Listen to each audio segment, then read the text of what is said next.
What inspires change? What motivates us? It's what's inside that moves us. What moves you? Get the Scion story at Scion.com.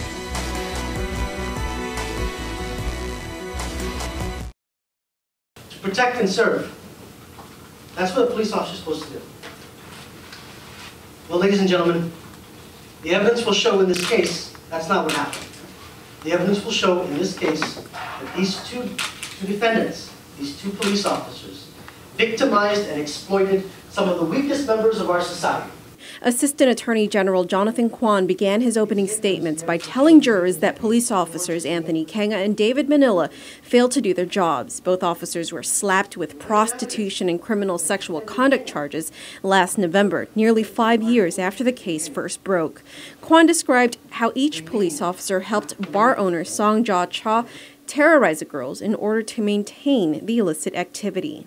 When they would show up, Cha, the evidence will show, in their presence, while they're standing there, would say to the girls, "These are my friends." Cha would then say, while they're there standing next to her, "If you don't do as you're told, you will be arrested." Kwan also talked about the victims. Most were recruited from Chuuk and could barely speak any English, seeking better lives on Guam. Only when they got here, Kwan says, Cha immediately forced them into prostitution, taking away their passports.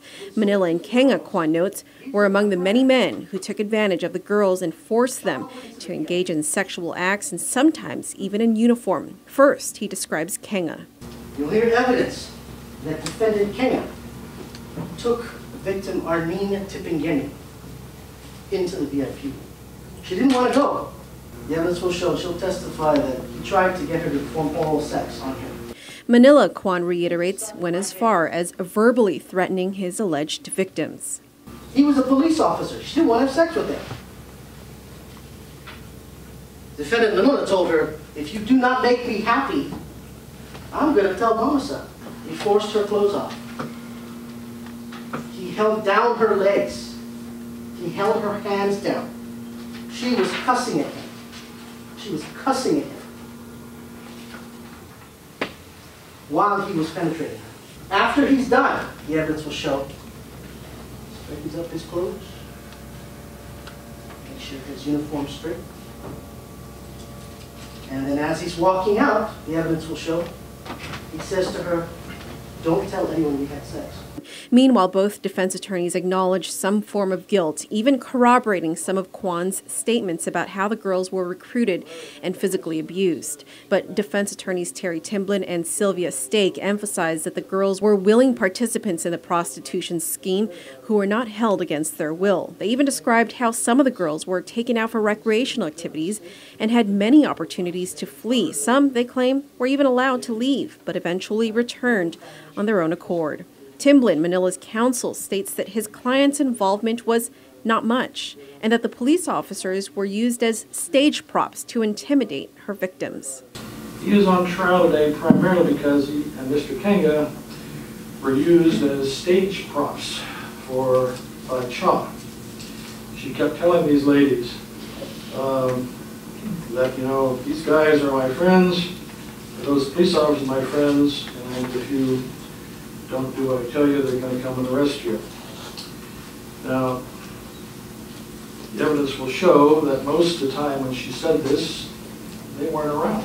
Timblin also points out that while the officers are accused of raping their victims, a fundamental issue in the criminal sexual conduct charges is consent. He notes that the alleged victims were already prostitutes long before Manila and Kenga even visited the bar. As I already pointed out, they had nothing to do with causing them to begin engaging in prostitution.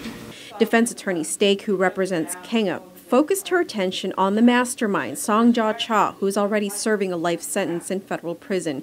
She, too, did not deny that her client engaged in sex with the Blue House employees. She emphasized that Cha bred the prostitution ring all along and called her a clever natural psychologist.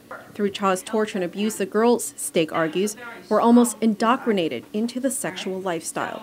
When you're looking at their willingness, they might not have liked the job, but evidence will show that some of them came out with this conclusion. It's a job. She also points out that while the cops are facing conspiracy to compel prostitution, she argues that these officers had nothing to gain other than sex. They were to receive no financial benefit, but even sex as a profit, she notes, is questionable, saying sex and girls are disposable. Most of all, you will not see any evidence that they benefited in any financial way. Now, someone might want to make the assumption that sex was the compensation. But let me say this. Sex and girls are fungible. And I mean that in the sense that fungible in the business world means any unit is equivalent to any other like unit.